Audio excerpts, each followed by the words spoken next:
deep within the rugged mountains of Hollow Creek, an old mine awaited its resurrection. Marcus, a stoic yet deeply compassionate foreman, led a team of hardened workers tasked with restoring the abandoned tunnels. Among them was Liam, a young father eager to provide for his family. Sam, an aging miner with decades of experience etched into the lines of his face. And Diego, whose quiet demeanor masked a fierce determination.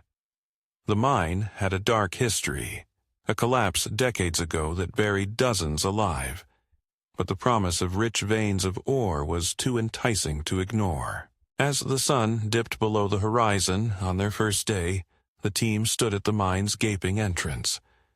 An eerie silence enveloped them, broken only by the whispering wind. "Feels like the mountain's holding its breath," Sam muttered, his eyes reflecting memories he'd rather forget. Marcus clapped a reassuring hand on his shoulder.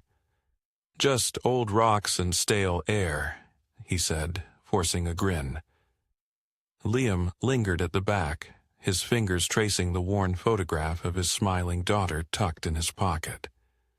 Diego tightened his grip on the pickaxe, his knuckles blanching. Without another word, they switched on their headlamps and ventured into the darkness. The damp air grew heavier as they delved deeper, the walls narrowing as if the mine sought to swallow them whole. Faint echoes of dripping water played tricks on their senses. Then came the first scream, distant yet unmistakable. "Did you hear that?" Liam whispered, his eyes wide. "Just the wind," Marcus replied, though his voice wavered. But the screams grew louder, more insistent, reverberating off the tunnel walls. Shadows flickered at the edges of their lights, darting just out of sight. Sam shook his head. "This place ain't right. We should leave." Marcus hesitated but pushed onward. "We're here to work. Fear won't feed our families." Hours turned into a suffocating blur. The maze-like passages twisted and branched unpredictably. Markings they'd made on the walls vanished, replaced by cryptic symbols that seemed to pulse with a life of their own. Diego stopped abruptly. "Look," he said, pointing to a figure ahead, a translucent miner with hollow eyes smirking before dissolving into the darkness. Panic surged. They turned to retreat, but found the path blocked by a solid wall of rock where none had been before. "We're trapped!" Liam cried. The screams returned, now all around them, taunting, mocking. Desperation took hold. Marcus tried to maintain control. "Stick together, we'll find another way out." But the mine had other plans.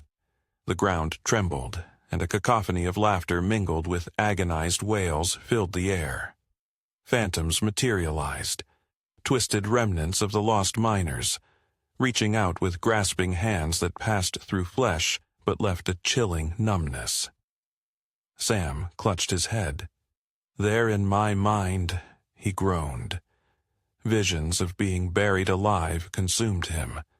With a ragged scream, he sprinted into the darkness. "Sam, no!" Marcus shouted, but it was too late. His fading footsteps were swallowed by silence. Fractured by fear, the group's unity dissolved. Liam sank to the ground, tears streaming. "I just want to see my family again," he sobbed. Diego knelt beside him. "We will. We have to keep moving." But Marcus stared into the void, his confidence eroded. "Maybe this is our fate," he whispered. The ghosts closed in, their whispers seeping into their thoughts. Regrets, doubts, and deepest fears surfaced, each man's psyche laid bare. The mine twisted their realities. A corridor looped back to the same spot no matter which way they turned. In a final bid for escape, they stumbled upon an old elevator shaft. "This could be our way out," Diego suggested. The mechanism was rusted, but with combined effort they pried the doors open. Peering down, an abyss awaited. "It's a long drop," Marcus cautioned. "Better than staying here," Liam argued. As they prepared to descend, spectral hands erupted from the walls, pulling at them. Diego shoved the others into the shaft. "Go!" he shouted, as the ghosts swarmed him. His sacrifice gave them a fleeting chance. Marcus and Liam clambered down frayed cables, the cacophony above fading. But relief was short-lived. The cables snapped, sending them plummeting into icy water below. Gasping, they dragged themselves onto a narrow ledge. A flicker of light caught Marcus's eye, a tunnel leading upwards. "This must be it," he breathed. Exhausted, yet hopeful, they navigated the passage, which widened until they emerged into a vast chamber. At its center stood the spectral forms of their lost companions and the miners of old, faces contorted in eternal torment. "We're not leaving, are we?" Liam realized, despair washing over him. Marcus placed a hand on his shoulder. Perhaps we were never meant to." Accepting their fate, they faced the phantoms. The spirits ceased their torment, their expressions softening. In unison, they whispered, "Join us." The chamber pulsed with an otherworldly light, enveloping them. Days later, a new team arrived at Hollow Creek Mine, finding no trace of Marcus's crew.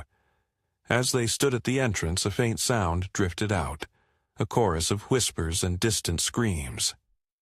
"Did you hear that?" one asked. "Just the wind," another replied, stepping forward. And so, the cycle began anew, the mine's insatiable hunger drawing in fresh souls, its dark history destined to repeat itself, forever binding the living with the restless dead.